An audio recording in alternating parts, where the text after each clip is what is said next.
எப்பேற்பட்ட நிபுணனுக்கும் இந்த இந்த பரிச்சின்னமான சரீரம் அந்தக்கரணத்தில் எல்லா தோஷங்களும் இருக்கத்தான் இருக்கும். ஆக நான் சொல்ல வந்த விஷயம் என்னன்னு கேட்டால், ஆச்சாரியால் மோட்சத்தை பற்றி சொல்கிற போது மோக்ஷங்கிற கான்செப்டே ஜகத் சத்தியத்துவ புத்தியில் தான் உட்கார்ந்துருக்கு.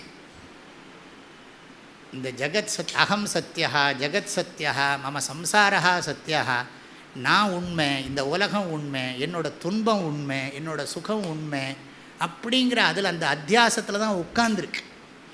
அப்போ ஆச்சாரியர்கள் அஸ்யாக அனர்த்தஹேதோஹோ பிரஹாணாய எல்லாத்தையும் ஒரே அடியாக அடித்து, எல்லா லௌகிக விவகாரமாக இருக்கட்டும், வைதிக விவகாரமாக இருக்கட்டும், மோக்ஷாஸ்திர பராணிச்ச, அது வேற சொல்லிவிட்டார்.